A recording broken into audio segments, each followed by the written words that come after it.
Welcome back to another episode of 40 Facts About the 40k Universe. I am your host Gersh1 and you are watching One Mind Syndicate. Today we continue talking about Skitarii. If you guys have any requests for any type of videos that you guys would like us to create, please comment down below. Don't forget to put suggestion followed by whatever Warhammer 40k topic you guys want us to create a video about, or what type of video you guys would like us to create. With that said, let's get into 40 facts about the Skitarii. Knowledge is power, and the Skitarii legions are remorseless and unstoppable in their search for new data. They march tirelessly across the reaches of the galaxy, tearing its secrets from the corpse-cold hands of their enemies. Armed with the Imperium's most advanced weapons, bolstered by the arcane war machines and driven by data imperatives that boost their abilities to superhuman levels, the Skitarii wage war with relentless drive. They can be beaten at great cost, but they will always return, for the Omnissiah's will cannot be denied. Those they hunt will be trampled into the dust of history, even if it takes the Skitarii centuries to do so. The combat archives of the Skitarii legions are so extensive it would take the Lex Mechanics 1,000 lifetimes to comprehend them. Even the secutors that assess the Skitarii battle doctrines have only scratched the surface. Only the Omnissiah knows the true sacrifice his selfless legions have made in his name. When the astropathic choir falls silent upon the civilized world of Viennos, in the year 221 of the 32nd millennium, Forge World Lucius sends its Skitarii to investigate at gunpoint. The resultant rebellion sees heresy spread like wildfire, just like the tech priests had calculated. Within days, the Skitarii find themselves outnumbered 8-1, a ratio high enough to trigger rad warfare protocols. A month later, the Skitarii leave the planet a lifeless wasteland, its astropathic duct permanently relocated to one of Lucius's moons. In the year 802 of the 33rd millennium, House Tyrannus begins the practice of sending the nobles that fail to enmesh properly with the Imperial Knights to the Adeptus Mechanicus.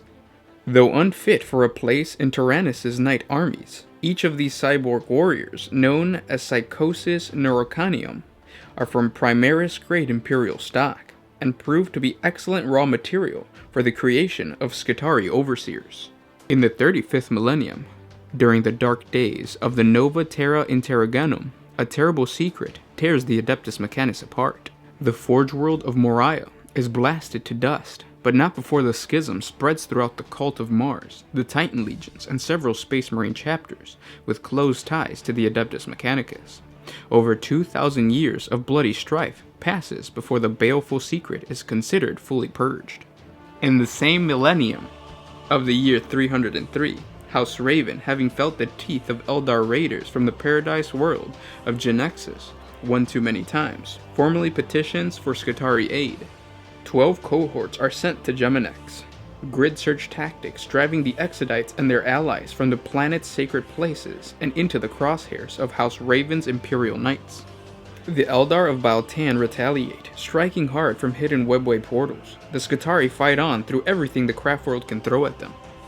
Once hard data has been gleaned from every one of Baltan's war assets, the Skitarii withdraw en masse, leaving the remaining knights of House Raven to make a desperate last stand. The year 104 of the 36th millennium, patchy reports cite technological wonders on the planet of Mortamum Chain. Hoping precious STCs can be uncovered, an exploratory fleet is sent with macro-clads of Skitarii. This begins an escalating war against the Eldar counter-invasion that lasts over a century. Victory is finally won when the Skitarii use the very weapons they recovered against the foe, and several first-generation munitions-grade STCs are returned triumphantly to Mars. This became known as the War of Recovery. The action known as the Burning of Goliaths occurred in the year 170 of the 37th millennium. The Skitarii of Graia joined the Fire Wasps in hunting a trio of Chaos Titans. The traitorous engines are brought to battle in the shadows of the mountain-sized castle Retros, though the Chaos host that spills from its gates slowly begin to tip the balance. Victory is only secured when Skitarii arc weaponry overloads the war spirit of the traitor engines. As the castle is razed, its tumbling walls are lit by their giant flaming corpses. In the year 335 of the 36th millennium, Styges 8 comes under attack from dozens of Death Watch kill teams, when news of the Xenorites dabbling with alien technology reaches the Ordo Xenos. The Adeptus Mechanicus are forced to employ radical measures in order to survive the ensuing purge. In the year 550 of the 37th millennium, the northwestern fringe of the galaxy is ravaged by the Apostles of the Blind King, rogue tech priests who view humanity as an affront to the machine god.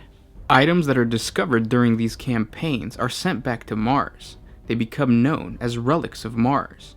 They are items of terrifying power that are sometimes bestowed upon the Skitarii Alpha or Sicarian Princeps by the senior tech priests for them to field test. One of these such relics is known as the Phase Taser. A true miracle of the machine god, the Phase Taser crackles with transdimensional energy, leading several curious magi to theorize it was once far more than a tool of war, though seeing as every one of them subsequently disappears without trace, the tech priests have lately been content to leave it in the Skitarii's hands. If one is struck hard by the prongs at the taser's end, they will instantly and permanently be transported into another dimension, effectively disappearing from reality in a burst of crackling light. Another notable relic is the Phos Phoenix. A blasphemous tech priest, Verilad, essentially destroys the Adeptus Mechanicus' ability to make Phofax weaponry. Having seen the crawling horrors of the living white-blue flame, Verilad destroys the lone STC for the substance's creation. Efforts to recreate it has been unsuccessful ever since. Decried as heretic technis by the rest of the Order, Verilad was tied to a stake and shot with the pistol known as a Phos Phoenix, the finest such weapon ever produced. Perhaps fittingly, he was burnt alive by the very living flame he had tried to extinguish. The skull of Eldar Nicola is another relic of Mars. This yellow, multi-lacquered serval skull is perhaps the most ancient of its kind. It has been ghost-dated to the early days of mankind, when primitive Terrans had barely evolved the ability to conjure light. Should the correct praise psalm be sung to it, the halo of electrical power that surrounds its circumference will explode outward in a ring of crackling force, scrambling the unnatural workings of enemy war engines.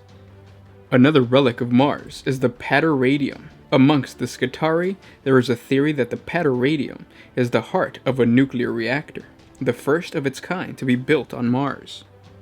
The honor of carrying this ornate radpack is awarded only to those who have acted on their own military initiative and hence won the day. Little does it matter then that the horrifically powerful radiation it emanates causes the teeth, hair, and bones of the bearer to degrade to mulch in a short order. Its very presence is an honor to the legionnaires that bear it, and when the legendary artifact can reduce the strongest of enemy warriors to crawling weakness, who can question its sacred cause? The Omniscient Mask is another relic of Mars. Legend has it that the wearer of this mask can read the souls of men, each rendered as legible as the binary calligraphy of the Illuminarium. An object of great veneration amongst the Skitarii, those under its gaze fight all the harder, for each warrior fears he will be found wanting in the eyes of the Omniscience chosen. The Adeptus Mechanicus holds another relic on Mars, the Arkham Divinator. The Imperium is littered with the debris of more than 10 millennia of war.